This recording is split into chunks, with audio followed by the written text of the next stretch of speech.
O Ismael está aqui com a gente, já o senador Roberto Requião. Alô, senador! Alô, Curitiba! Está ouvindo? Oi, oi, alô, alô. Alô, Ismael, Gregory, todo mundo aqui com a gente, né? Você me ouve bem, Bertolino? Ouço perfeitamente bem. E você? Tranquilo, Gregory, tudo bem, Gregory? Mas você acha que não está te ouvindo, você está com um fone desse tamanho assim, você está te ouvindo bem? Me ouvo, como diz aquele secretário lá do Ministério, me ouvo bem. E o senador? O senador Miovo? Ele tá fazendo lá a conexão ali, tá vendo? Tá lá. Acho que ele está fazendo a meditação, não é não? Eu vi o seu debate ali com a assessoria do Requião, mas o nome da rede de internet dele é Rex, é o do Bob Rex, né? Bob Rex. Ah, tá aqui, ó. iPad Rex tem um outro link aqui. Eu vou. Depois eu vejo aqui com o Eduardo. Alô, Brasília, Jorge. Alô, internautas, Ismael, tudo bem? 13 horas, 4 minutos aqui, clima seco, agradável, como sempre. Isso é Brasília. São Paulo também está seco, viu, o Gregory? Tá feia a coisa aqui. Acho que está seco em todo lugar, porque aqui também faz tempo que não chove. Quando chove não é suficiente. Já que o Gregory deu o serviço do tempo, aqui 23 graus em Curitiba faz sol. Quantos graus em Curitiba, Ismael? 23 graus com sol e seco. Barbaridade. Aqui também, acho que aqui em São Paulo ainda tem esse problema da poluição, que aqui virou uma bagunça, tudo voltou ao normal, carro nas ruas, ônibus, metrô, avião, imagina. Alô, senador Requião, me ouve? Tudo bem, rapaz? Tudo jóia? Seja bem-vindo aqui aos canais. Outro lado da notícia. Você viu como o Ismael tá bonito, corte de cabelo novo, cenário de tijolinhos. Eu pintei o cabelo, Requião, de branco, para justamente agradar o público, né? Aí que nos assiste. Então, é sob encomenda. Sim, mas ainda falta um pouco para chegar ao cabelo do senador, né? Tudo arrumado, né? Mas muito bem. Senador, está ouvindo bem, não? Perfeitamente. Então tá bom. Então vamos começar aqui com o nosso bate-papo. Aqui o nosso estilo é de fazer aqui uma roda de conversa entre amigos, né? Entre aqui pessoas que vão trocando ideias, né? Nós não temos aqui um sistema rígido de perguntas e respostas, todos fiquem à vontade para falar, intervir, fazer perguntas e tudo mais. Mas eu queria, a princípio, perguntar para o senador, para o nosso querido senador Roberto Requião, o que ele está achando dessa história aí de reforma tributária? É a reforma tributária do Meirelles. O Meirelles está onde? Está no Ministério da Fazenda, a serviço dos banqueiros. Ele reduz o imposto dos bancos e aumenta o imposto dos mais pobres. É rigoroso e absolutamente inaceitável. Agora, não me pergunte o que vai acontecer no Congresso Nacional. O Congresso pode surpreender, como surpreendeu com o Fundeb, né? Aprovaram 23% para salvar o ensino público no Brasil. Mas pode também apoiar. Afinal, quem é que financia a campanha da Sargento? Então, os bancos, os detentores do capital financeiro. É simplesmente assustadora. Por isso, eu digo, fora Bolsonaro, prefiro fora Guedes, fora liberalismo econômico. Por isso, eu fico indignado com a tal frente ampla, que incorpora operadores do mercado financeiro para tirar o Bolsonaro, mas não emite um som contra a exploração do trabalho, o domínio do Banco Central pela grande banca brasileira internacional. Nós precisamos de uma frente nacional, popular e democrática, ampla, sim, os projetos para a economia, tudo, cada partido tem o seu, mas, nesse momento, uma frente única para restabelecer o crescimento econômico do Brasil, a soberania, a democracia, o respeito ao trabalho, aos empregos e ao salário. Salário decente para o povo trabalhador. Com o restabelecimento da democracia, e cada partido apresente o seu programa. Me irrita profundamente essa disputa de candidatos à presidência da República. Nós tínhamos que ter como candidato o mais viável, desde que, num projeto de crescimento nacional e restabelecimento da soberania, ele se enquadrasse. Depois disso, com a democratização, o que é uma frente? Uma frente se opõe a alguma coisa, não é? Um partido, ao contrário, o partido propõe alguma coisa para todas as instâncias da administração pública. A Frente Democrática do PMDB, lá atrás, era PMDB, você sabe por quê. E todos os partidos estavam naquele bloco. Cada um sabia por quê. Era contra o autoritarismo militar e cada setor da sociedade tinha o seu motivo. Depois, a reorganização partidária, as candidaturas, se coloquem e se estabeleçam. Mas eu vejo, fundamentalmente, um desespero personalista por candidaturas que estão atrapalhando o país e vão dando força para a direita se manter no poder. Tá certo. Ai, Jesus! Ismael, se quiser perguntar, Gregory, fique à vontade aí. Eu gostaria, então, já que me deram aqui a palavra, o Gregory conversava, na última vez que eu participei, sobre o fato do Bolsonaro não conseguir reunir assinaturas necessárias para fundar o partido dele, o Aliança, né? Na verdade, eu creio que no final de semana ele consegue reunir as assinaturas junto com as igrejas.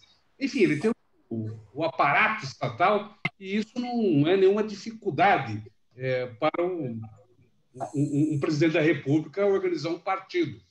Ele não fundou o partido nesse período porque ele não quer se comprometer com o processo eleitoral de terceiros, dos candidatos a prefeito e vereador, porque isso tem um custo, sobretudo um custo político, principalmente se ele perder as eleições nas capitais, que é provável que aconteça.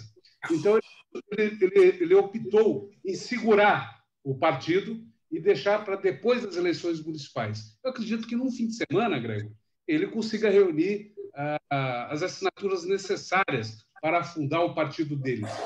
Porque partido, nesses tempos de fake news, nem precisa muito. É só a gente ver o que foi em 2018, né? A gente conversava aqui também. A eleição do Bolsonaro foi sem partido político, né? Partidos tradicionais, PSDB, PT, perderam a eleição com o pintureiro, que foi o Bolsonaro. Então, em base de quê? Em cima de fake news. As fake news substituíram a militância de carne e osso. Então, é isso que a gente precisa se insurgir. E, inclusive, é o tema do debate hoje, a questão da democracia nas redes, né? Eu creio que passa como a gente segurar os robôs, exigir que os aplicativos de internet segurem esses robôs, senão não é possível você ter uma eleição honesta, lisa, sem fraudes, né? Porque os robôs, como diz o Requião, tem repetido o Requião na experiência italiana, eles têm fraudado as eleições, como fraudaram as eleições aqui brasileiras, né? E não vai ser diferente nesse pleito de 2020. Então, eu creio que o partido do Bolsonaro ele não quis que saísse, porque custa mais barato ele comprar uma base lá no Congresso Nacional. A gente está vendo, né, o Centrão, a cada crise, cada votação, sai 1 bilhãozinho daqui, 2 bilhõezinhos ali. Foi a tentativa do Fundeb. O Requião falava aqui agora há pouco que a base do Bolsonaro tentou se insurgir. O Gregory conhece bem essa área da educação, ele foi lá do MEC, né? Então, mesmo assim, o bilhãozinho lá para o Centrão não foi suficiente para fazer frente à mobilização da educação, que foi muito forte e bem sucedida. Gregory, você quer? Deixa eu aproveitar esse gancho do Ismael. Em primeiro lugar, boa tarde, senador. Com relação a essa questão das eleições municipais este ano, né? Nós estamos aí há 4 meses já no processo aí de pandemia, né? A maioria dos analistas estão achando que a gente chegou no platô, não se sabe por quanto tempo, não se sabe exatamente se é o pico da pandemia, por quanto tempo vai ser o declínio dela, se vai ter novas ondas, etc. E tal. Quer dizer, tudo aponta para que nós tenhamos eleições em novembro ainda no processo epidêmico, né?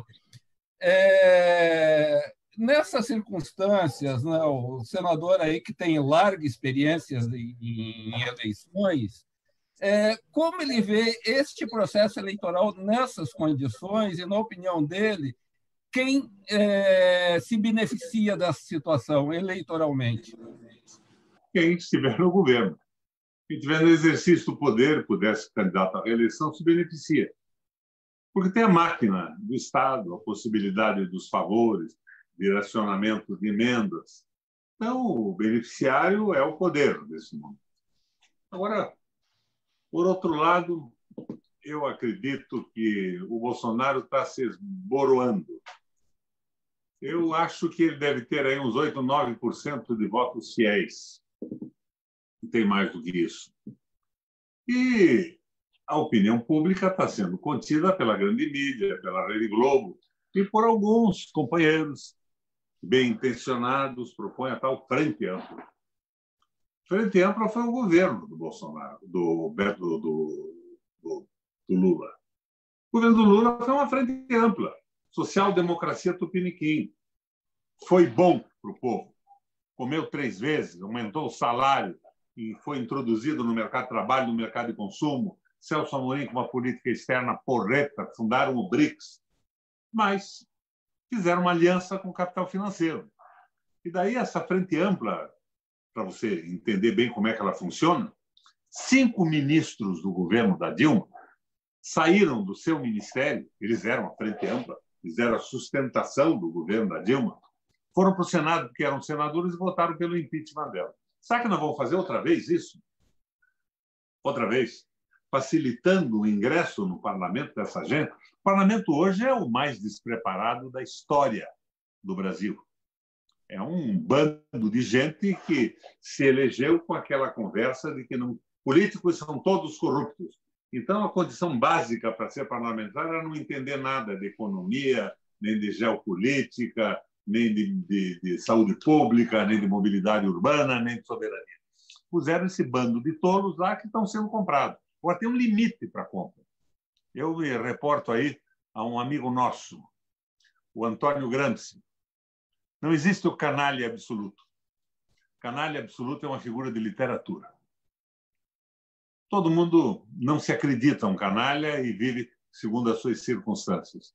Então, o que nós não podemos é deixar de entender que, de repente, o Fundeb passa no Congresso Nacional, apesar do governo.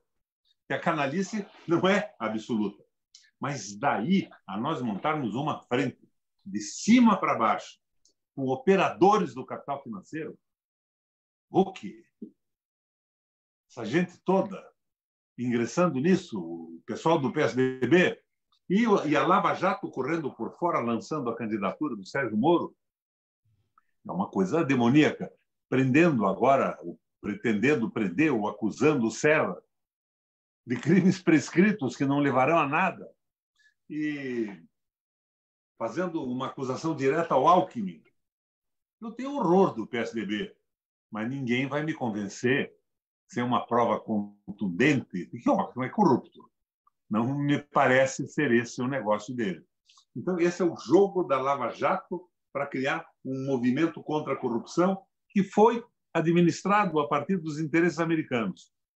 Você sabe que quando o Moro entrou com o Sérgio Moro na CIA, com o Bolsonaro, o Moro entrou com o Bolsonaro na CIA nos Estados Unidos, conta a lenda urbana, a moda da lenda urbana agora foi lançada pelo Zé Dirceu, conta a lenda urbana que o telefone dele se linkou ao Wi-Fi da CIA automaticamente. Estava com a senha Tantas lá, vezes né? que ele já tinha visto. Ele entrou, o telefone dele entrou em sintonia, no mesmo Wi-Fi. Então, minha gente, nós precisamos de uma frente, sim. Mas uma frente cuidadosa. Porque a frente, como está sendo bolada, ela vai trazer novamente para a política a possibilidade da valorização dos operadores do mercado financeiro. gente que opera diretamente no mercado financeiro. Daí eles se apropriam desse espaço do Congresso Nacional, com o seu dinheiro, com o apoio das grandes redes de televisão e de rádio, e nós ficamos novamente, no máximo, com essa social-democracia tupiniquim. O Lula não dizia, precisava um presidente socialista assumir a presidência da República, os bancos ganharem tanto quanto estão ganhando. Verdade. Ele fez uma aliança com o capital financeiro, beneficiou a população. Por isso eu não estou fazendo uma crítica ao Lula, estou fazendo uma análise da situação. Gosto muito do Lula e do que ele fez. Ele fez dentro dos seus limites de entendimento de política, de economia, de geopolítica. E, ao mesmo tempo, com o Celso Amorim, tinha uma política externa porreta. Agora, nós temos que sair disso com um projeto que devolva ao povo a esperança de sobreviver e crescer com o trabalho. Não é possível que o trabalho seja desprezado desta forma. A saída, senador... Que essa frente política não diga um pio a respeito do capital financeiro. Raquel, a saída é o MDB da esquerda? O MDB da esquerda é uma criação do Carluxo, né? Do Capelucho, você quer dizer? Do Capelucho. Agora, senadora, tem aqui um internauta que faz uma pergunta exatamente na linha do que o senhor está expondo aí, que é o Glauco Lobo, que ele pergunta aqui. Eu acabei perdendo aqui a pergunta dele. Ele diz aqui, o Glauco Lobo deve ser um avatar, né? O Glauco Lobo era um personagem da esquerda negra aqui no Paraná, trabalhou no nosso governo e morreu. Presidente da Federação Espírita do Paraná, né? Era uma belíssima figura. Mas esse aqui é de Brasília, senador, e ele está sempre aqui com a gente, tal, ele participa bastante aqui com a gente. E ele está perguntando aqui, senador Requião, na conjuntura, será que ele é um ectoplasma? Mas, em todo caso, ele pergunta aqui, senador, na conjuntura de atual desindustrialização e crise fiscal, como poderíamos resgatar um programa viável de desenvolvimento nacional? Esta é a pergunta dele. O programa básico tem que focar no liberalismo econômico, no capital financeiro que está dominando o mundo. Até o Papa se manifesta com clareza absoluta contra o domínio do capital financeiro. Ele diz: o capital é bom, investido numa fábrica, produzindo bens, pagando bons salários, mas não pode comandar o mundo. A Bíblia já condena o domínio absoluto do capital. Não se pode servir a Deus e a Mamon. Gregory, Mamon em hebraico quer dizer dinheiro. Não é nem outro Deus, nem outro diabo. Não se pode servir a Deus e ao dinheiro, não se pode servir ao povo e ao dinheiro.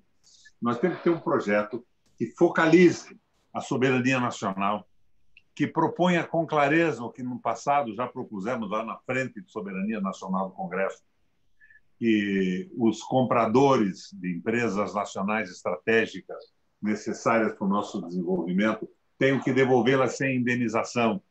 Compraram mercadoria roubada, são receptadores de empresas brasileiras, e receptador de mercadoria roubada tem que devolver sem indenização no futuro, senão nós não poderemos alavancar o crescimento, porque esse Guedes está avançando a cada dia.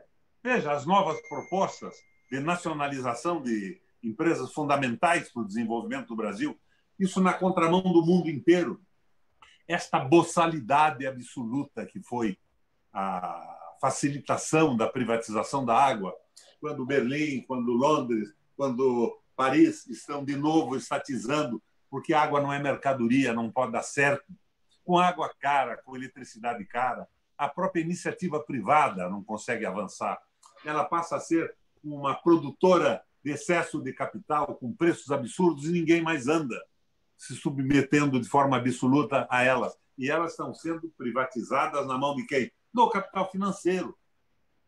Então, nós temos que ter um projeto que pense no emprego, pense nas vantagens do salário, que são conquistas civilizatórias do mundo, restabeleça condições de aposentadoria decente e que retome o desenvolvimento tecnológico, a robotização da indústria e que faça face às mudanças das relações de trabalho que o mundo vive.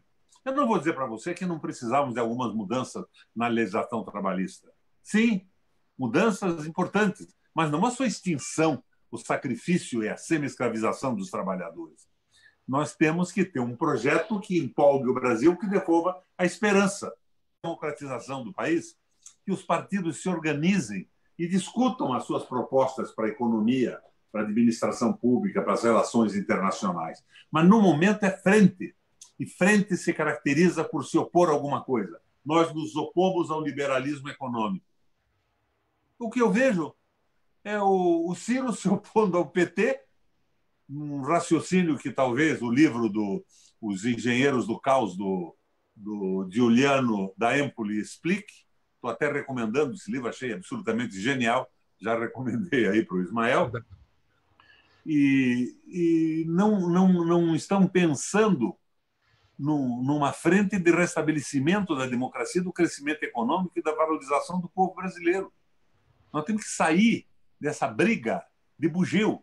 Sabe o que é a briga de bugio? Eles não arremessam pedras uns nos outros, eles arremessam merda uns nos outros. Eles e urram, né? O próprio cocô. É isso que eu estou vendo na política brasileira. Agora, um PMDB novo, um MDB novo, ora, tenha dó. Eu sou do PMDB. Eu sou filiado número 1 do Paraná. Mas estou profundamente decepcionado com a área parlamentar do nosso governo. Mas quero esperar que a base do PMDB, que pode ressurgir de uma hora para outra, segundo as circunstâncias econômicas e políticas, seja diferente. Como eu espero que o Exército não seja representado por esses moleques com pijama ou sem pijama, despidos, na verdade, de qualquer sentimento nacional que dominam o governo com o Bolsonaro. Agora, o Bolsonaro é uma distração. O Bolsonaro está aí para divertir, desviar do que importa, enquanto o Guedes avança e o capital financeiro vai comprando o Congresso Nacional porque são venais ou porque são mal informados em determinados momentos, com o fim do projeto civilizatório da soberania nacional. Então, o meu sonho era ver todo mundo se reunindo num projeto. E depois, candidato quem? Porque você me dá quem é o candidato. Se tivermos um projeto, do ponto de vista do Guerreiro Ramos, sem exagero e sem covardia. Um projeto suficiente para a democratização, a retomada do desenvolvimento, a valorização do trabalho e a soberania nacional. Quem tiver mais condição eleitoral, que seja o candidato nessa fase de transição da frente nacionalista, democrática e popular. Agora, falta colocar na frente o Fernandinho Beiramar. Condenaram agora o japonês da Federal. Quem que você acha que pode substituir o japonês da Federal? Nessa frente ampla, diretas já, direito já, o Beiramar? É absolutamente ridículo, isso é um erro. Eu acho que é um erro. Eu não vou dizer que todo mundo que está nisso é safado. Devemos ter uma boa parte de safados por parte dos operadores financeiros. O Steve Bannon controlando isso tudo. E a esquerda brasileira sem proposta. Então, de repente, eu vejo o Haddad, o professor Haddad. Eu quero saber qual é o projeto do PT. Não é só Haddad, é o professor Haddad. E se o Lula é iluminado ou não. O Lula foi um presidente necessário ao Brasil e digno de elogios pela sua sensibilidade social, a sua identidade. Fracassou na retomada do desenvolvimento com a sua aliança com o capital financeiro. Foi um erro. Então, o PT deve fazer autocrítica? Não. Autocrítica, Gregory, você faz com seu padre, esperando absolvição no confessionário. O partido muda a maneira de agir. A prática é o critério da verdade. Mas continua com a mesma história. Com a mesma história. Eu vi o Haddad no Roda Viva. Está se comunicando muito bem. Achei porreta. Ele melhorou para burro. Mas, em compensação, ele disse que a Lava Jato só errou com Lula.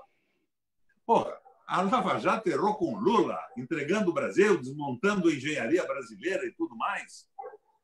O Obama teve um problema parecido com a General Motors.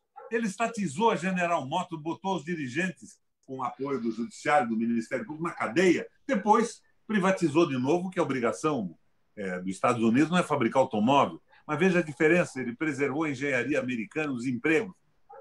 centenas de milhares de empregos de trabalhadores. E nós estamos nessa bobagem do Guedes. O Guedes é uma besta, Gregory. E ninguém critica, a tal Frente Ampla não critica o Guedes. A impressão que eu tenho é que, no fundo do coração, talvez de uma forma meio inconsciente, esses nossos companheiros da Frente Ampla, com o Huck, sonhem em ganhar um daqueles prêmios que o Huck distribuía na população pobre do Rio de Janeiro.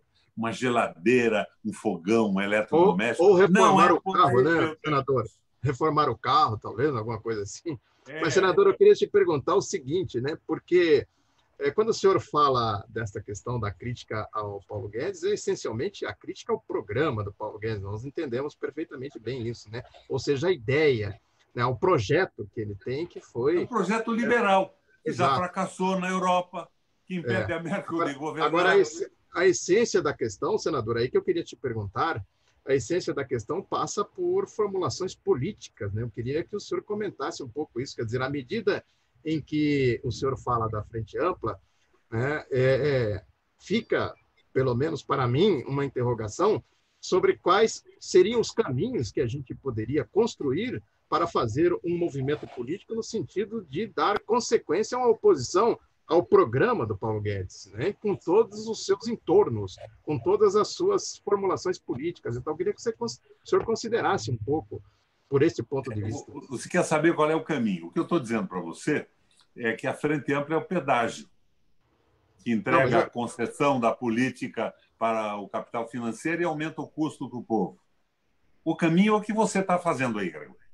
Eu acho que, nesse momento, o caminho é discutirmos isso publicamente, exaustivamente, e irmos montando quadros que entendam que o inimigo é o capital financeiro, que não é o Guedes, que o alvo é o sistema de domínio absoluto do capital financeiro, que o inimigo é a macropolítica americana, a geopolítica americana do capital financeiro.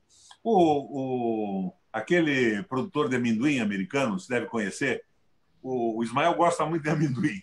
O Jimmy Carter, que foi presidente. Ismael, que história é essa aí? O Jimmy Carter faz uma carta para o Donaldo, aquele cara que é primo do Pato Donald e é presidente dos Estados Unidos hoje. Ele diz assim: Donaldo, eu compreendo o seu pavor com a China, que está em vias de superar ou já superou os Estados Unidos economicamente no mundo, o domínio da economia mundial.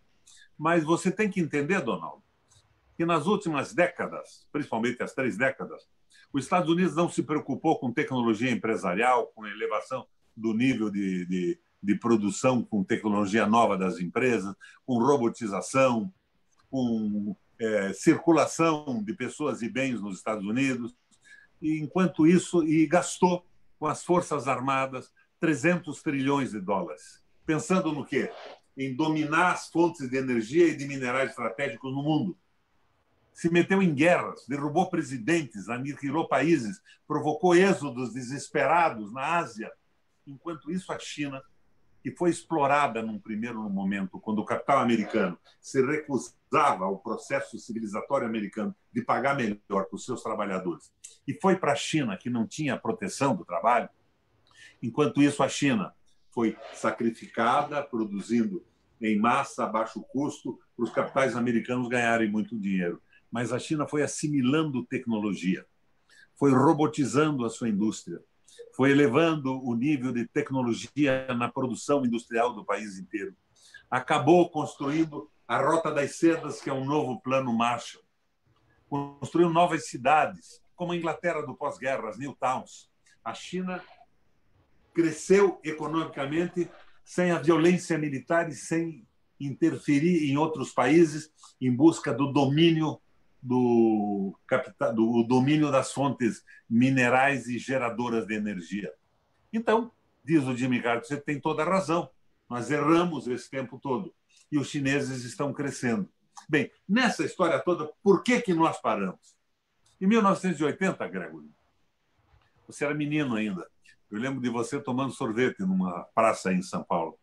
Em 1980, o Brasil produzia industrialmente, com militares e tudo, mais do que os tigres asiáticos. Tailândia, Malásia, Coreia do Sul e China. Nós éramos superiores aos 4 juntos. Hoje nós não produzimos 10% do que eles produzem, porque entramos na Guerra Fria. E estamos entrando agora numa nova guerra, que não é mais a guerra ideológica, mas é a guerra de domínio da geração de energia e de minérios do mundo. Por isso caiu o PT. Se o Lula tivesse entregado o pré-sal para os Estados Unidos de cara, não tinham se preocupado com o roubo da Petrobras, que roubo é um negócio que eles mais entendem.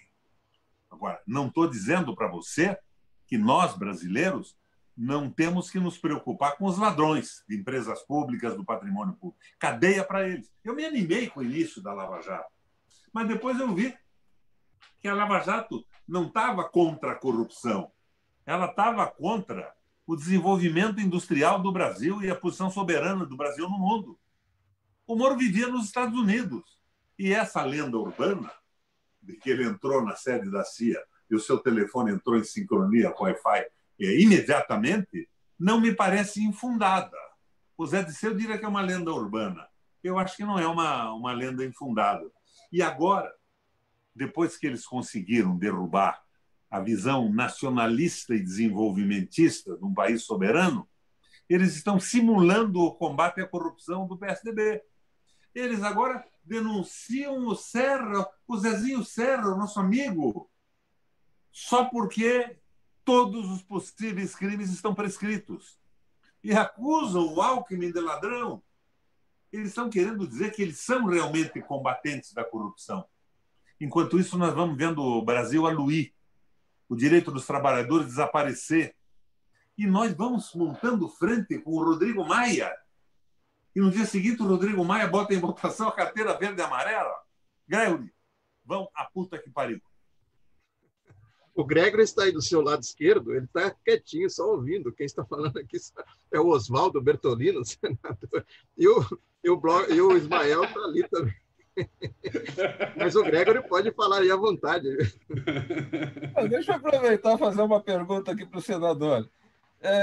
Senador, ontem eu estava assistindo uma entrevista do Aldo Rebelo e ele também faz uma proposta, né, de uma frente em torno de um projeto nacional de desenvolvimento, né?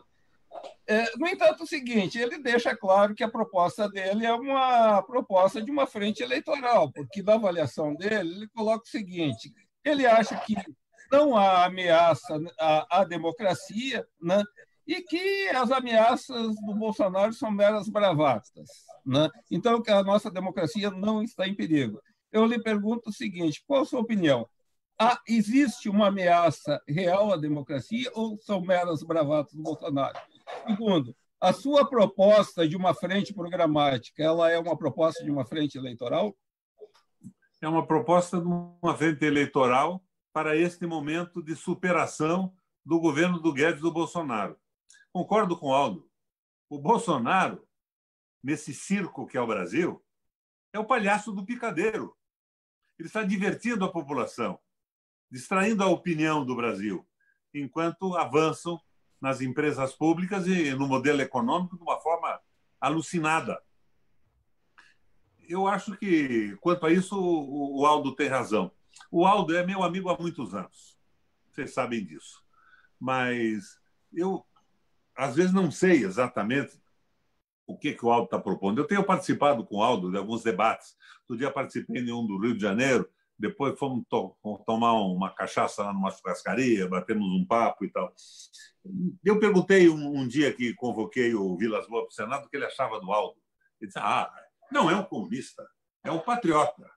Agora, eu lembro também, Gregory, que quando eu convidei o Vilas Boas para ir na Comissão de Relações Exteriores do Senado, eu, a Vanessa Graziotin, o Lindo, a Gleisi, naquela época, nós o convidamos. Ele foi. Ele foi lá e disse o seguinte, que o Brasil não podia mais se submeter aos interesses geopolíticos dos Estados Unidos, que nós tínhamos parado de crescer em função da Guerra Fria, que nós tínhamos aderido aos Estados Unidos irracionalmente, que agora o Brasil era grande demais, uma economia complexa demais, para ceder a interesse de outros países, que nós tínhamos que ter um projeto próprio e tudo mais.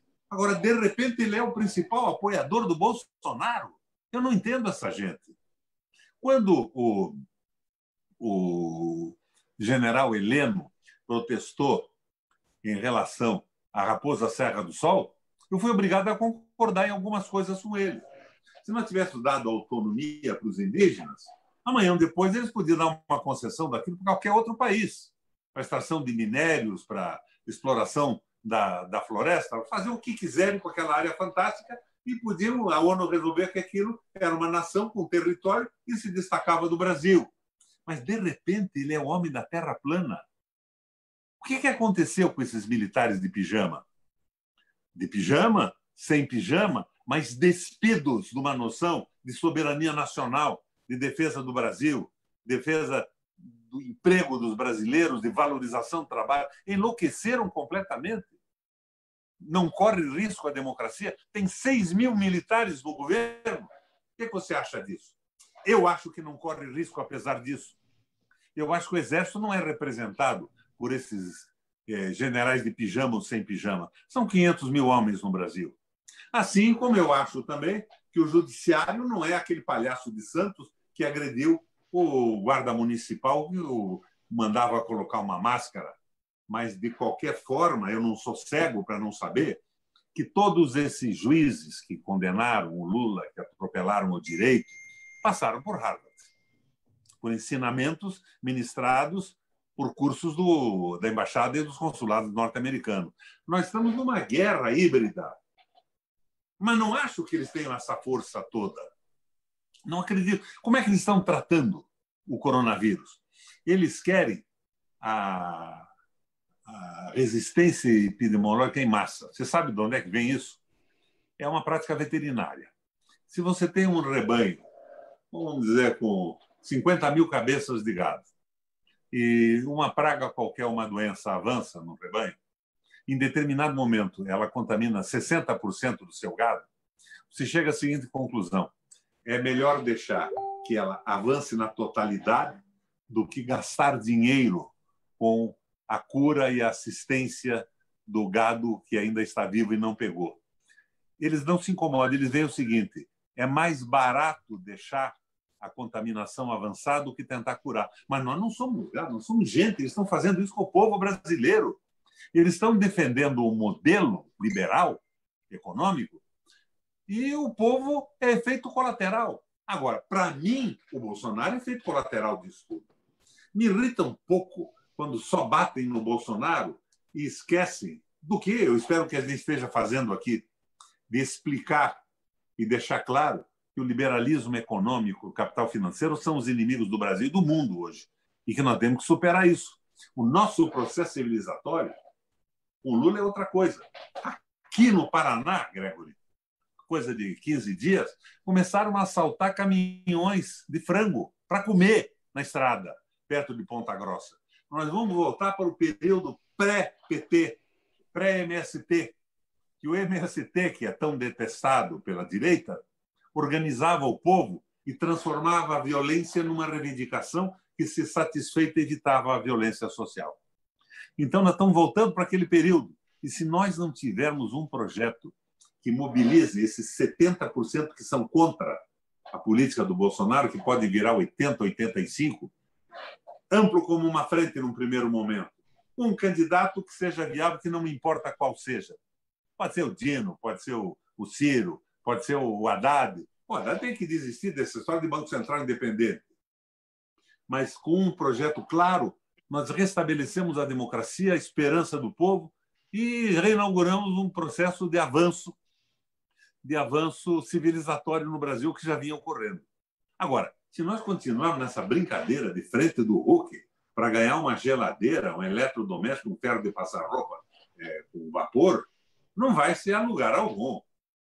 Daí é o meu momento Ciro Gomes. Agora, em todos os debates, eu tenho um momento Ciro Gomes. Vão a puta que pariu. Mas diga lá, Ismael.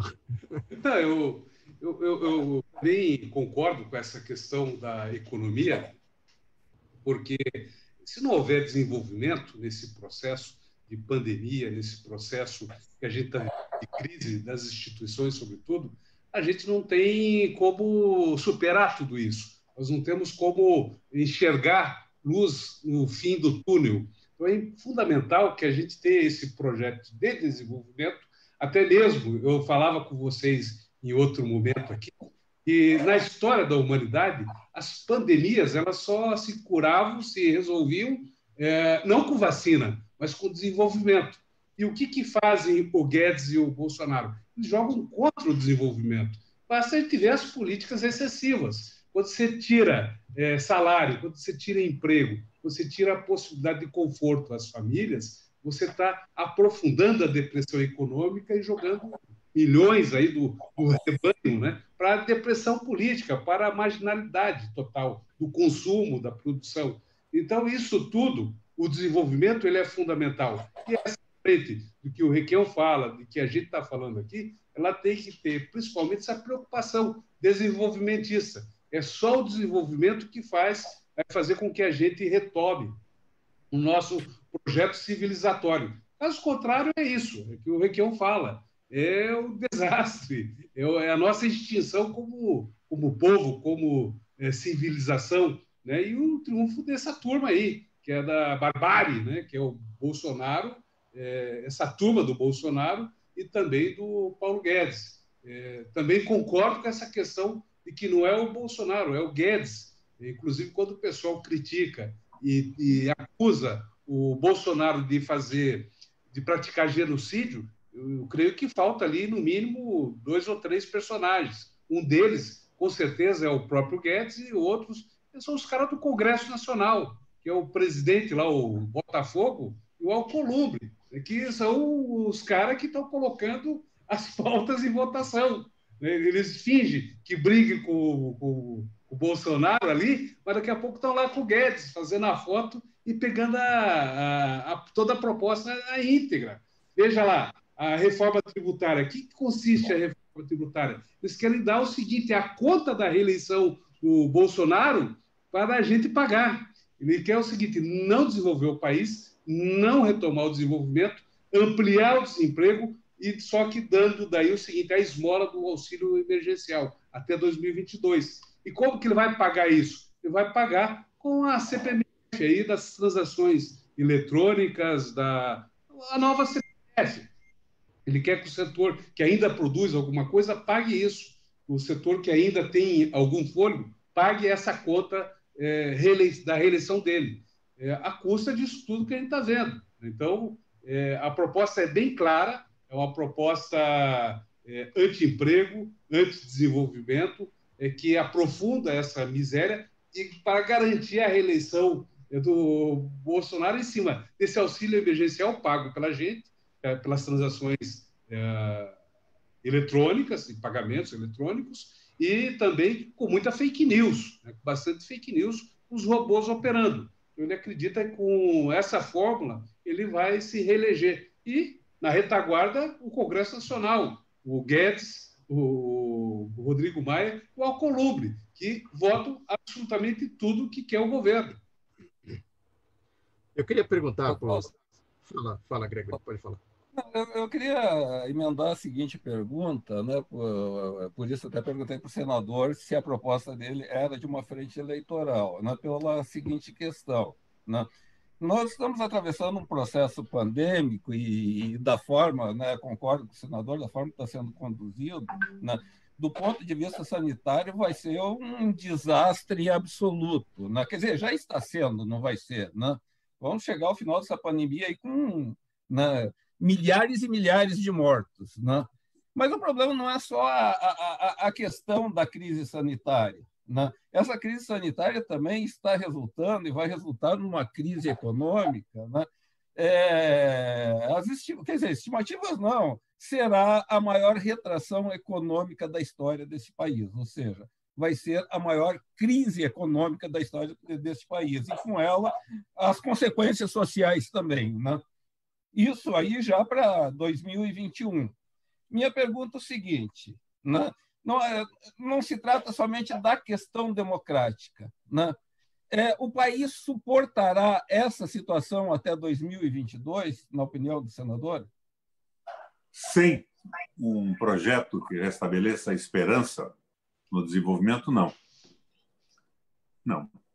E não é o Covid que faz a crise econômica. A crise econômica é o liberalismo. Sim, De janeiro a março, já, nós já tínhamos uma queda de 1,5% no PIB sem Covid-19.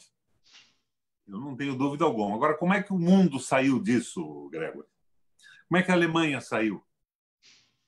O Schacht assumindo o poder e fazendo uma parceria entre as grandes empresas e o Estado para a reconstrução da infraestrutura. Não é? Horace Greeley e Arnold Schacht. Como é que saiu os Estados Unidos? O New Deal, o novo pacto. Ideias do Henry Ford, o Taylorismo da linha de montagem. O que era o Taylorismo? Você aumenta a produção de uma empresa com a especialização do trabalho. Não como querem os imbecis aqui, com a diminuição do salário e aumento da carga horária. E ele foi um sucesso construindo o Fordinho modelo T. A economia americana toda, que era complexa como a nossa, estava em recessão, aderiu à linha de montagem taylorista fordiana. E o Roosevelt, presidente, que ia muito pelas ideias do John Maynard Keynes, resolve dar ao Ford a maior condecoração da história dos Estados Unidos dada ao empresário. O que o Ford faz? Não quero, não aceito. Mas por que, meu Deus? Porque se vocês seguirem a minha proposta do taylorismo fordiano, os Estados Unidos nunca mais se recupera do ponto de vista do desenvolvimento. Mas como? Sim, porque vocês vão aumentar a produção, a indústria americana está entrando na produção em linha de montagem taylorista fordiana e não vai ter consumo. Disse, meu Deus, então o que eu faço? Ele deu um conselho que é exatamente o contrário da imbecilidade da ponte para o futuro, do Guedes, do Meirelles, dessa gente toda. Presidente, diminua a carga horária por lei e aumente o salário por lei, você vai recuperar o poder aquisitivo da população, colocando um número maior de pessoas no mercado de trabalho e, portanto, de consumo. E daí investiu pesadamente dinheiro público em portos, em usinas, em canais de transporte e criou a esperança do desenvolvimento e a possibilidade do crescimento. À época, nas conversas ao pé do fogo, o Roosevelt, me disseram outro dia que ele é tio-avô do nosso jornalista de Curitiba aqui. Não sei se isso chega a ser verdade. Ele dizia o seguinte, se as cidades queimarem, os campos se levantarão e reconstruirão as cidades. Se os campos queimarem, as cidades morrerão de fome. É claro que isso valia para aquela época. Nós temos aí uma redução sociológica, a maneira do Guerreiro Ramos, para entender isso. Ele eletrificou pequenas propriedades rurais, a ordenadeira mecânica viabilizava a pecuária de pequeno e médio porte, o triturador de grãos aumentava o aproveitamento da alimentação, e isso reabriu a esperança dos americanos, investimentos públicos pesados. O que é que esse bosta desse ministro da Fazenda, bosta que eles chamam, né? Merda e bosta, eu vi no vocabulário dele, estou me apropriando do vocabulário presidencial. Oficial. O que é que esse cara está pretendendo? Ele está pretendendo diminuir o imposto dos bancos e o salário dos pobres. É exatamente o contrário dessa técnica de saída da recessão da Alemanha, dos Estados Unidos, do Japão e até mais recentemente o Obama, quando a General Motors entrou numa crise de corrupção também. O que ele fez? Quebrou a General Motors? Desempregou centenas de milhares de pessoas? Não, ele interviu, estatizou a General Motors, botou em ordem o troço. O judiciário americano e o Ministério Público puseram os ladrões na cadeia. E, posteriormente, ele devolveu para o mercado privado, porque a função do Estado não é produzir automóvel, mas é oferecer energia, água e produtos absolutamente estratégicos para o desenvolvimento. Nós estamos na contramão disso tudo. Ele está aumentando o imposto dos pobres e diminuindo os dos ricos. Ele está na linha de achar que o capitalismo privado vai conseguir tirar o país do subdesenvolvimento, da recessão, quando, na verdade, o capital não investe quando não tiver consumo. O que adianta você produzir um bem se não tem quem compre? Esse cara é um bobalhão. é completamente idiota, formado no Pinochet, no Chile, com ideias lá dos americanos. Não tem cabimento isso que está acontecendo no Brasil. Então, isso vai levar a uma crise. E nós temos que ter um projeto de verdade, simples, modesto, que não seja covarde nem temerário, e que nos possibilite a retomada da esperança do desenvolvimento e do processo civilizatório brasileiro. Então, eu me pergunto, como é que a gente faz isso? Faz isso, provavelmente, na minha opinião, com o que estamos fazendo aqui. Um programa como o de vocês, debatendo as coisas e formando quadros. É a minha opinião. Muito obrigado. Gostaria de pegar aqui um gancho nessa questão da política desenvolvimentista necessária para o país. Aqui em Curitiba, na região metropolitana, a Renault ela demitiu 747 trabalhadores. A Renault ela foi montada, foi construída aqui, a fábrica, em São José dos Pinhais, no governo do Lerner, com incentivos de isenção de impostos, energia de graça, o terreno, enfim, nunca pagou imposto. Ela está aí há 22 anos e agora ela está passando a régua dos operários, demitindo em plena pandemia. O que é mais grave ainda, Gregory, Requião e Bertolino, é que a Renault ela se apropriou de todos os benefícios que o governo do Bolsonaro e do Guedes ofereceram, que são aqueles benefícios da MP 936, que é a possibilidade de deixar o operário em casa e recebendo pelo governo, e também depois das férias, né? E, na sequência, também com a possibilidade de demissão depois de recontratação com salário menor, que é justamente inverso do que o Requião está falando. A MP 936 do Guedes e Bolsonaro permite isso, permite toda a fábrica, né, que tem lá um nível profissional maior, e daí contratar os mesmos engenheiros com um salário pela metade, até menos. Então é um pouco o que está ocorrendo. E isso, claro, isso acaba acelerando aí o fosso, a recessão e também essa miséria, né? Que, ao contrário de tudo isso que os americanos já fizeram lá no New Deal, lá na década de 30, o que fez a Alemanha, do que qualquer país faria, como o Obama fez aqui agora recentemente. Então, gente, no âmbito do bolsonarismo e do Paulo Guedes, eu não vejo nenhuma perspectiva de melhora dessa situação. Eu sou pessimista em relação a isso. Eu não vejo nenhuma possibilidade de retomada de crescimento e acredito assim num PIB, já me perguntaram antes, a queda muito maior que 20%, porque não há atividade econômica. Onde você passa, você vê até o pessoal brigando para abrir academia, abrir shopping, abrir bar, mas só que não tem quem compre, como diz o Requião, porque não tem salário. Se não tem salário, você não compra absolutamente nada. É só o essencial. E o que pretende o Bolsonaro, o que pretende o Guedes, é manter esse sistema que os bancos estão ganhando a beça. Ganharam 2 trilhões no início da pandemia, os incentivos, a desobrigação de depósito compulsório, com a compra de títulos podres para o Banco Central, trilhões lá, e agora mais 2 trilhões, que é por conta da venda de ativos da União, imóveis, e também de participação em estatais, mais 2 trilhões. Os bancos, na pandemia, podem sair com 4 trilhões de reais. O orçamento da União para 2020 é de 3,6 trilhões. Ou seja, os bancos não têm que reclamar. Por isso, agora, essa investida agora com a reforma tributária para garantir esse esquema, que é garantir o lucro dos bancos, garantir o esquema de poder para essa turma que aí está, e querem passar a conta para a gente da reeleição em cima dessa questão da CPMF eletrônica. O Ismael me deu um gancho. Muito bem. Renault.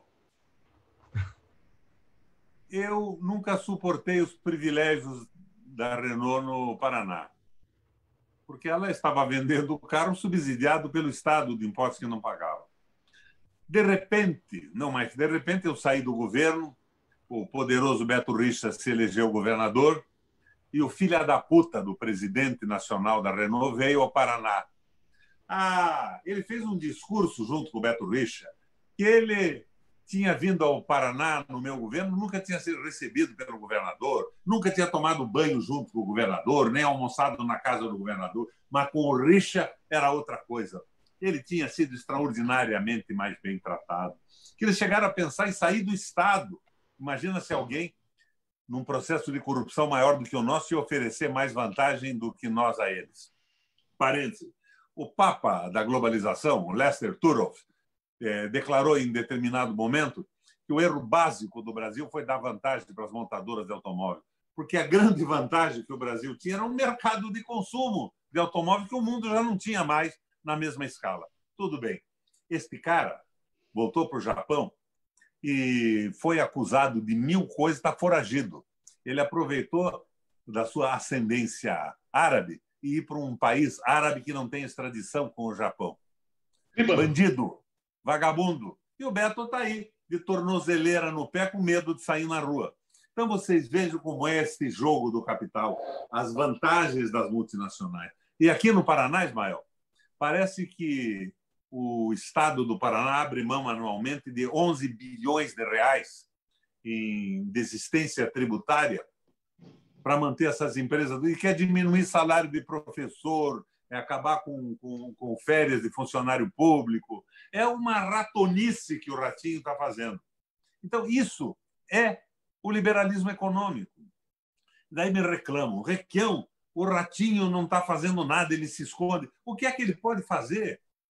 Se o governo está dando ao rato um calçado do tamanho que seus pés querem para melhorar o seu sistema de comunicação, o rato é um governador a serviço do pai, do ratão, servindo ao Bolsonaro, que está alimentando os negócios de comunicação do ratão. Puta comunicador, me divirto bastante com o ratão, que é o Ratinho. Mas nós estamos sem governo no Paraná.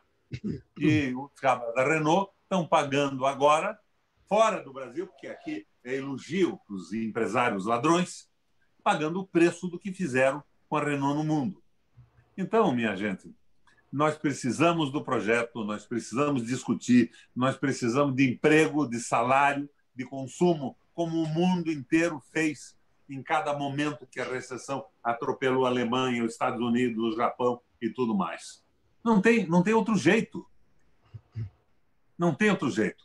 E eu acho que são esses debates que viabilizam a formação de uma opinião. Ô, Requião, me permite passar uma informação para você que pode te ajudar no raciocínio. O Ratinho Júnior, que é o governador do Paraná, ele acabou de anunciar há pouco tempo a maior fábrica de queijo do Brasil, a Piracanjuba. Não é piada pronta, não. Está nas redes sociais. Não tem como não ser, pô. Queijo digno do ratão pai. Bom, mas daí a maior fábrica de queijo do Brasil. Aqui, o que é que ele faz? Ele transforma o queijo em um hambúrguer, transforma o hambúrguer em mortadela, transforma a mortadela em frango, e o frango ele transforma no quê? Num Kentucky Fried. Meu Deus do céu, quanta besteira! E é isso que aconteceu com a desmoralização da política. Nós elegemos descerebrados no Congresso e nos governos. Ratinho, Witzel, Zema, o cara lá de Santa Catarina, foram os que não assinaram o manifesto a favor do Fundeb para manter o ensino público no Brasil. Que coisa mais terrível! Mas nós, se não tivermos um projeto que convença a população, nós vamos para o caos.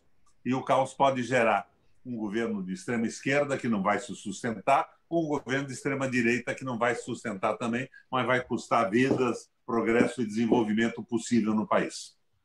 Muito bem, o senador fez aí um gancho para o Ismael fez um gancho para o senador, e eu quero aproveitar o gancho do senador para agradecer aí pela parte que nos toca no debate que a gente procura fazer. Eu entendi isso como um compromisso dele de voltar aqui para a gente fazer mais debate outro dia, mas eu queria fazer uma pergunta para o senador. Aliás, antes disso, registrar que tem bastante internautas aqui acompanhando a gente. Nós estamos transmitindo, Ismael, Gregory e senador Requião, pelo Facebook, também pelo YouTube, pelo Twitter, muita gente acompanhando. Pela minha mídia também. A minha também está... Todas as minhas mídias. E do Ismael também. Que beleza. Que joia. O Gregory também, no Facebook, está transmitindo.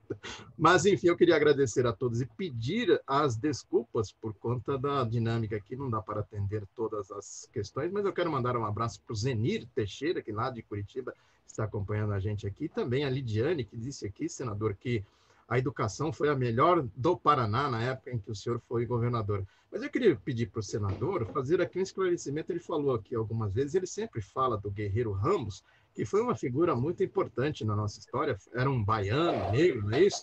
Foi deputado... Um gênio da raça. Se bem me lembro, pelo PTB, e foi assessor, foi uma figura muito influente do presidente Getúlio Vargas. O senhor poderia falar um pouco dele aí, mas eu queria também já aproveitar e emendar aqui uma série de coisas. O senhor falou do New Deal, né? A questão das 30 horas, quase que os Estados Unidos chegaram às 30 horas semanais, redução de jornada e tal, que salvo, se bem me lembro, talvez o senador possa ajudar nessa lembrança, era um projeto de um senador que chamava Silvio Black, algo assim, né? Mas tem um livrinho aqui que eu quero mostrar para os nossos internautas, quem quiser se aprofundar nessa história aqui, não sei se vocês conhecem esse livrinho, que são os inventores do New Deal, muito didático, muito interessante para a gente compreender isso que o senador está dizendo aí. Eu já emendo o assunto para dizer que há uma certa dificuldade, senador, de fazer um debate econômico, inclusive no campo progressista, patriótico, essas coisas todas que a gente fala aqui. Quer dizer, há uma certa... um comportamento refratário a um debate como esse que o senhor está fazendo. Por isso que eu acho que é muito importante. Sabe por que existe esse comportamento? Isso que eu ia te perguntar. Porque você não sorteia eletrodoméstico no teu programa. Se você sortear eletrodoméstico, vem a turma da Frente Ampla toda. Mas aí eu queria te perguntar exatamente isso, porque são duas esferas que a gente pode entender como ameaça à democracia, do ponto de vista institucional, né, que nós podemos dizer que há, sim, uma ameaça, né, de rompimento com o Pacto Democrático, a Constituição, etc., etc. Mas há também, na outra esfera, uma ameaça à democracia que passa por essa questão da economia, quero dizer, da destruição do que se construiu e que se manteve como a base da economia nacional. Quer dizer, é um projeto neocolonial, entreguista e tal. Eu queria que o senhor fizesse a dialética dessas ameaças nessas duas esferas e que o senhor comentasse isso, quer dizer, qual é a dificuldade, por que tem esta resistência a se fazer um debate do ponto de vista econômico com profundidade para criar, inclusive, uma oposição mais consistente a um projeto neocolonial, destruidor, tudo isso nós sabemos que o senhor falou aqui agora há pouco. Olha, são duas preocupações. Primeiro, que se você der uma olhada no livro que eu te recomendei, Os Engenheiros do Caos, do Giuliano da Empoli. Li e recomendo, excelente. Se você der uma olhada nesse livro, você vai ver que, sob o comando dos interesses geopolíticos do capital financeiro no mundo, que é a destruição do Estado e o domínio absoluto dos endinheirados, que são cada vez menos e cada vez mais ricos, o Trump se elegeu sem proposta econômica alguma. Com ódio, ridicularizando os outros. Obama não nasceu nos Estados Unidos, a Hillary Clinton é uma infiel, o Bill Clinton é um tarado. Eu não estou dizendo que não são, mas ele utilizou esse tipo de argumento popular de geração do ódio.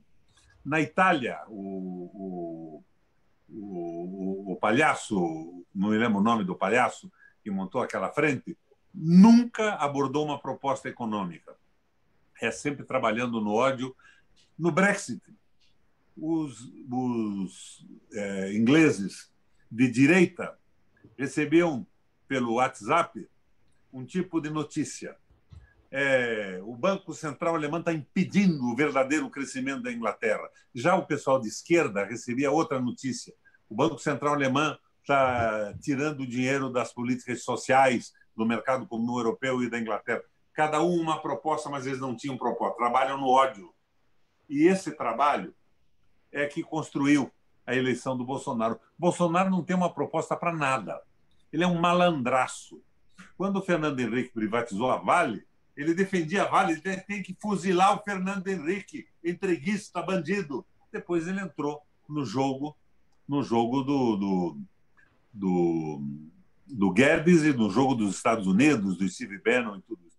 Então, são duas coisas. Nós temos que formar quadros médios e intelectuais orgânicos têm que se manifestar. Na Itália, um certo tempo, diziam que o intelectual formulava propostas, mas não sentia o sofrimento do povo. E que o trabalhador sentia o sofrimento, mas não conseguia formular propostas. Daí o Gramsci mediou isso, o intelectual orgânico do povo, que era o sujeito que sentia o sentimento, o sofrimento do trabalhador e, ao mesmo tempo, formulava propostas para resolver. O quadro médio era o sujeito que não se aprofundava, mas entendia e era capaz de sustentar popularmente nas massas um movimento de mudança. E o militante, que finalmente acreditava que ia se restabelecer a sua esperança, a sua possibilidade de sobrevivência pelo trabalho, com a valorização do trabalho, e que fazia o movimento andar. Então, é por aí. Eu acho que o papel do teu programa, o papel nosso é esse, é levar o debate à frente, mostrar que esses economistas não são economistas, são financistas a serviço do capital financeiro, e o que vem acontecendo no mundo é a dominação através da internet e das grandes redes de comunicação. Você vê hoje, por exemplo, a Globo não tolera o Bolsonaro. Você sabe que ele não sabe escolher o copo do vinho tinto e do vinho branco? Ele se atrapalha na mesa, ele se veste mal, ele finge que ele come pão com leite condensado. Ai, meu Deus, que brega! Mas não diz uma palavra ao desastre que é a política liberal produzida pelo Guedes. Então, eles querem tirar o Bolsonaro, mas manter esse jogo. Por quê? Porque o Bolsonaro foi um acidente. Eles nunca quiseram derrotar o Bolsonaro, eleger o Bolsonaro. Eles queriam o Alckmin da vida. E esse acidente foi um efeito colateral do qual eles querem se livrar. E, para se livrar, eles inventam agora essa frente ampla, que não critica nada o que fizeram com o trabalhador no Brasil, com a aposentadoria, com a CLT, mas se organiza aparentemente contra a breguice do Bolsonaro, a boçalidade que desmoraliza o Brasil no mundo. Mas daí o Fernando Henrique vem, não, nós temos que ser tolerantes com o Bolsonaro. Então, o que é? Eles querem amestrar o Bolsonaro. Eles querem botar freio e bridão no Bolsonaro. E continuam comprando um Congresso absolutamente ignorante para acabar com os direitos soberanos do Brasil, com os minérios, com o petróleo e com o direito dos trabalhadores. Nós temos que trabalhar nesse sentido. Mas nós temos que fazer também a política popular. Nós temos que enfrentar essa gente. Propaganda e publicidade. A publicidade aprofunda os assuntos e explica a situação, é o que, meio brincando, nós estamos tentando fazer aqui. Agora, a propaganda reduz tudo a slogans, para mobilizar as massas, mas tem que ter um projeto com credibilidade e restabelecimento da esperança. Parabéns ao que vocês estão fazendo com esse programa, abrindo e discutindo. Mas nós estamos enfrentando Rede Globo, SBT, Bandeirante e tudo isso aí a favor do fim da soberania brasileira, da escravização de um povo que, para eles, é destinado a produzir alimentos para serem consumidos na Europa, carne, soja, milho, trigo muito menos, né? Algodão, e um povo semi-escravizado, sem direito, com sindicatos arrebentados para não haver manifestação de protesto, e a servilidade absoluta. O Brasil serviu do capital financeiro para corrigir os erros do liberalismo na Europa e no mundo. Os Estados Unidos quer dominar a economia do mundo. Agora, nós não podemos, me perdoa o pessoal mais ao fanatismo esquerdista do que eu, nós não podemos nos enquadrar também como dominados pelo projeto da Rússia, que agora se alia à China, porque os Estados Unidos nunca esperou, né? Mas se alia à China. A China tem 1,5 bilhão de habitantes e tem que cuidar da sua população. Nós temos que ser solidários aos países do mundo, mas nunca subordinados a interesses geopolíticos de país algum. Projeto brasileiro para o Brasil. E por quê que eu me enquadro nisso. Eu sou geneticamente de esquerda. Eu tenho dito algumas vezes aí, a Confederação do Equador, com Frei Caneca, teve como lugar-tenente o meu trisavô. O meu bisavô fundou o primeiro partido socialista no Brasil, chama-se Partido Operário. Reforma agrária, o fim do direito germânico-romano através das conciliações e o fim da carreira de juízes. Eram advogados que conciliavam as partes sem essa rotina que custa muito caro e acaba criando uma casta especial que não quer botar máscara e agride guarda civil em Santos. Então, o meu avô fez a primeira greve do Paraná, a greve dos ferroviários. E eu venho dessa formação política, né? É uma formação de esquerda heterodoxa. Nunca fui fanatizado por nada. Agora, o projeto brasileiro tinha que olhar o que deu certo na Revolução Russa, que fracassou com a glasnost e a perestroika, mas hoje mantém uma tecnologia militar igual ou superior dos Estados Unidos, que foi produto da sua revolução. Nós temos que ver o que aconteceu com a Alemanha, que mesmo com Hitler saiu com o chache da crise recessiva e conseguiu entrar boçalmente, absurdamente, numa guerra, mas conseguiu se recuperar com investimentos públicos associados a grandes empresas. Temos que ver como é que os Estados Unidos saiu da recessão, com investimentos pesados do Estado, diminuindo a carga horária dos trabalhadores, aumentando o salário, criando novamente, recriando a capacidade de consumo da população. E daí, com a redução sociológica recomendada pelo nosso negrão pai da pátria, formular um projeto modesto, mas não covarde, não extremamente ousado, de restabelecimento da democracia, da esperança e da soberania. Não é difícil isso. Agora, é impossível quando o pessoal só pensa em sua candidatura. Fulano de tal é maravilhoso. Não tem ninguém maravilhoso. Maravilhoso é o Brasil. Por isso estranho. Mas, Requião, o que você está fazendo aí? Você perdeu a eleição. Eu fui massacrado aqui pela internet. Diziam que eu tinha uma aposentadoria de 450 mil reais. Tenho aposentadoria. Sabe quanto eu ganho por mês? R$ 2.700. A verba de representação dos governadores caiu pelo Supremo. E eu tenho uma poupança para viver um ano. Depois, convido a vocês para ver uma pastelaria comigo na esquina aqui em Curitiba. Mas não vou nunca abrir mão da participação política. Aí vamos Me preparei para isso. Fui presidente do Parlamento Europeu Latino-Americano. Trabalhei com economistas do mundo inteiro e tento entender e acho que entendi alguma coisa e posso, de alguma forma, contribuir. Mas, se não, vamos para o caos. O PIB vai cair pesadamente. Falam em 9, 11.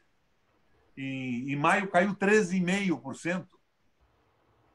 E se nós não tivermos uma proposta, vira uma brincadeira. Uma brincadeira completa. Vamos fazer um novo PMDB.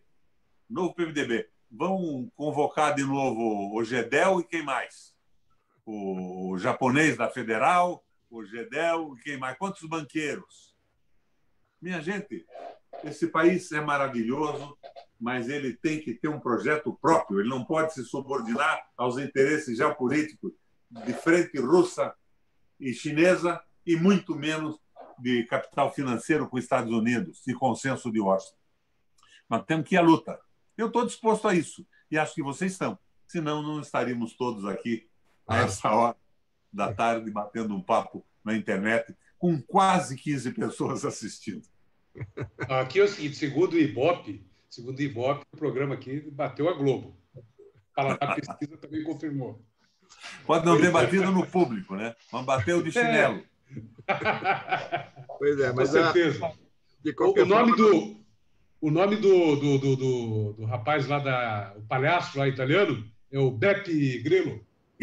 Beppe Grillo. Beppe Grillo. Nunca teve uma opinião econômica, mas era o inimigo dos políticos corruptos. O Bolsonaro também não. Corrupto. O Riquelme tem uma aposentadoria de 450 mil reais por mês. Meu Deus, que glória seria essa quantia na minha caixa. Estaria rico, né, senador? Fala, Gregory. Tá estava pedindo a palavra. Aí eu fico me pensando o que eu ia fazer com tanto dinheiro. Bom, com certeza não estaria aqui debatendo com a gente, né? Esse nome inglesado que você arranjou, e onde é que veio isso? É o Gregory? Gregory. Veio do Gregory Peck? Não. Até onde eu descobri o seguinte, o nome Gregory ele é originário da Escócia, né? Foi um nome adotado quando o clã MacGregor foi proscrito da Escócia, né? Eles migraram para a Inglaterra e adotaram o nome Gregory, que eu sei da origem do nome é essa. De repente você é um Highlander. De repente, né? Mas gente, foi um prazer conversar com vocês. Eu acho que a gente tem que repetir isso, falar sobre as possibilidades e bater sobre um projeto de transição, projeto de frente. Frente se opõe a alguma coisa. Nós nos opomos à escravização do brasileiro, nós nos opomos ao fim da nossa soberania, nós nos opomos ao liberalismo econômico, ao domínio dos bancos. Mas, de repente, você vê que ninguém fala de banco. Você já viu que ninguém fala de juro? Nós temos juros de 400% em cartão de crédito, 300% em cheque especial. Ninguém fala nada, nem político, nem Globo, nem nada. E querem nos ver formando numa frente ampla. Que tapeação é essa? O que está vendo? Eu acho que o debate esclarece em profundidade o que está acontecendo no Brasil e no mundo.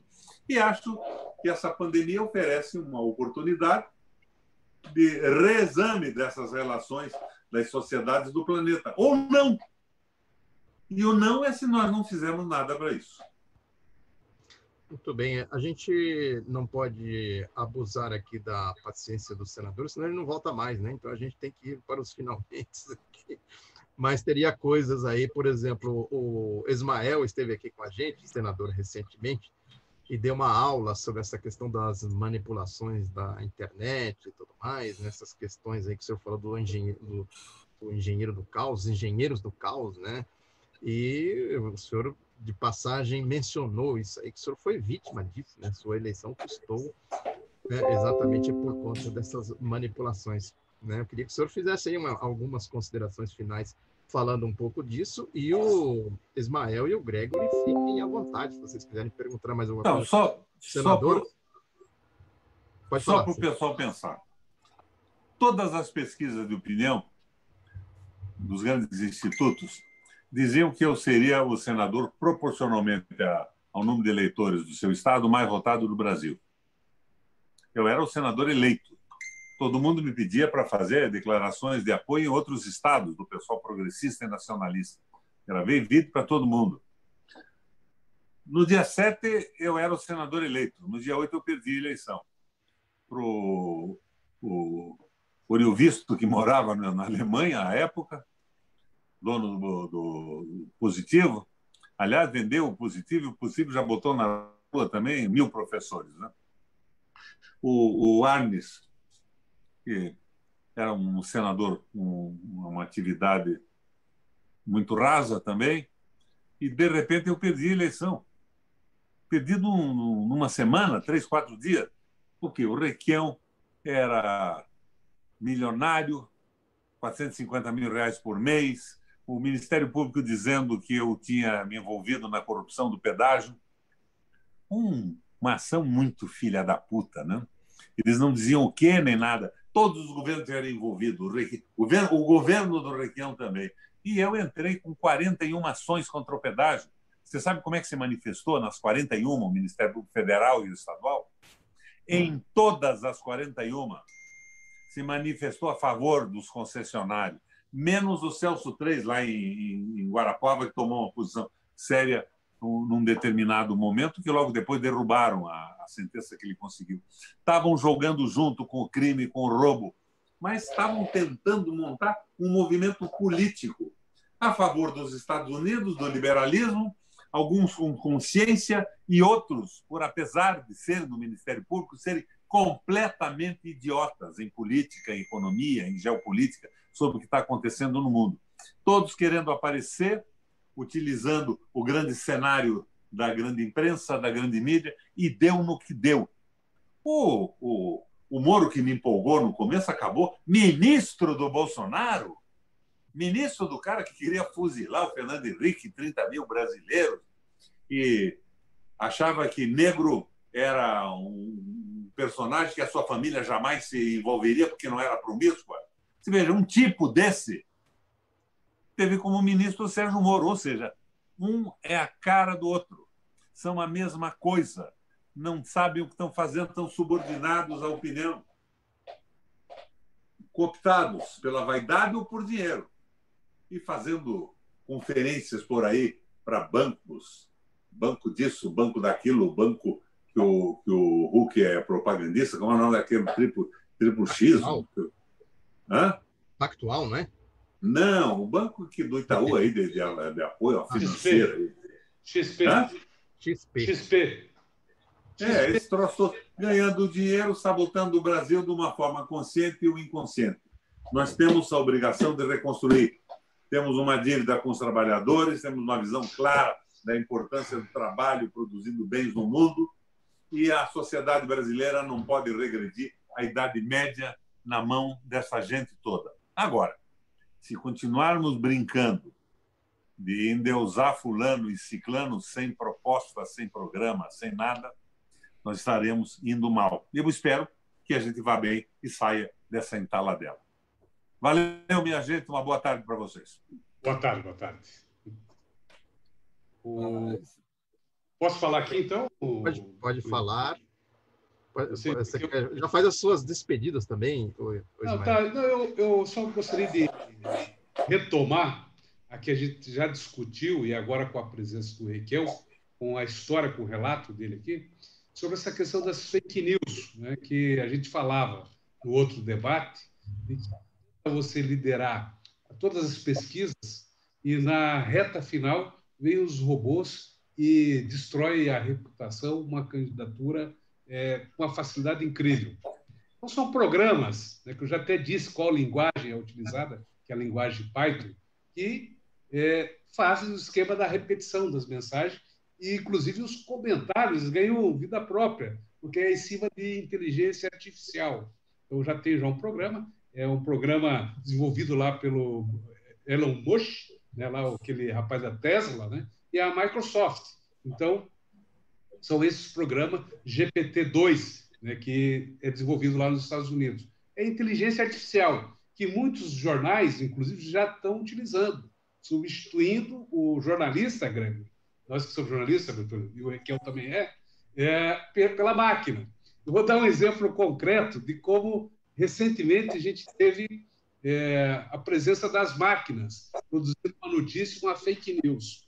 Eu fiz uma brincadeira no meu site, eu publiquei uma notícia dizendo o seguinte, dia 15 de julho agora, de que o japonês da Federal poderia conduzir o Moro por conta daquela ação lá da PGR, né, que a PGR ela conseguiu uma autorização obrigando a Lava Jato a entregar os dados das operações, das 71 operações que realizou aí ao longo dos últimos 6 anos. E o Deltan se recusava, o Moro bateu boca com o STF, com o PGR, enfim, aquela confusão toda.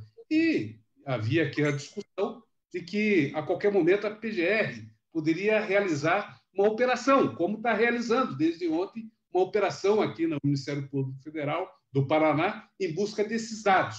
Só que eu coloquei daí uma fotomontagem do japonês da Federal conduzindo o Moro. Os robôs da Lava Jato, ligados a esse esquema, viram aquilo lá, viram como uma ameaça, eles se autoprogramaram, eles estabeleceram uma pauta e foram para cima do japonês da Federal.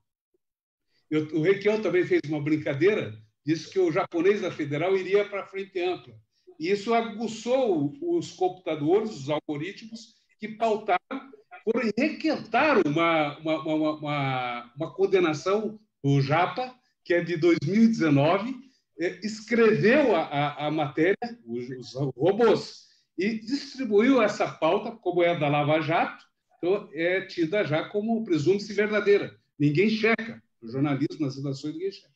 E todo mundo publicou. Está lá no Conjur, está no UOL, está no Isto É, está em todo lugar. Publicado que o japonês sofreu mais uma condenação de 200 mil e a perda do cargo. Aí é o seguinte, isso aqui me chamou a atenção. Falei, pô, isso foi o gatilho. Eu produzi o gatilho e eles dispararam. Os robôs produziram, ninguém checou a informação, não teve intervenção humana na matéria, e depois eu liguei para o japonês da Federal para querer uma entrevista com ele. Ele falou, não vou dar entrevista, mas não tive nenhuma condenação. Eu falei, mas como? Mas todo mundo está divulgando. Não, é barriga. É barriga, é coisa antiga. Eu já paguei o que eu tinha, do ponto de vista do crime, usei a tornozeleira, isso aí é coisa antiga, não tem nenhuma novidade em cima disso. Eu quero dizer para vocês que eu trouxe esse case para mostrar como que se comporta isso tudo durante uma eleição. Os robôs, eles conseguem varrer, por exemplo, um programa igual o nosso aqui, as palavras-chave, e fazer pautas, desenvolver pautas. E o Requião, provavelmente, ele foi vítima disso, desse esquema. É sofisticado. Por isso, eu insisto na necessidade dos partidos, dos candidatos, se quiserem participar de uma disputa séria, verdadeira, que tentem barrar esses robôs. Né? Exigir que o Tribunal Superior Eleitoral ele transforme a eleição lisa, senão vai ser uma fraude. Como foi a fraude eleitoral, a eleição do Bolsonaro, dos senadores aqui do Paraná, do Beppe Grillo lá na Itália, e assim por diante, a saída da Inglaterra da União Europeia, essas questões todas, né, que estão na ordem do dia. Nós não podemos entregar a nossa democracia para o Facebook, para o Google e para essa turma aí do Twitter. Eu creio que esse assunto é sério, é democracia, é um risco para a democracia, essa questão dos robôs, é um risco, essa liberalidade total para esses três caras que vão discutir, vão definir como é que a gente vota. Né? Os algoritmos estão decidindo para quem a gente vai votar. Essa discussão que eu estou levantando aqui, ela não é nenhuma inovação. A Universidade de Minas Gerais, Federal de Minas Gerais, ela produziu um programa, Bertolino, no sentido de identificar os robôs pela repetição das mensagens. Então, nós temos já ferramentas de identificar onde que tem ação não humana. Né? Então, eu acho que isso é o principal desafio, sob pena de a gente ter mais uma farsa eleitoral. Obrigado pelo espaço, obrigado ao espectador, e quando puder também acesse lá o blog do Ismael, tem lá as informações sempre em primeira mão. Eu tenho o canal e tenho o blog, né, Ismael? O blog do Ismael é fácil de achar. Depois a gente vai fazer aí uma divulgação também. E obrigado. O Gregory também tem aí os seus artigos que ele publica e tal.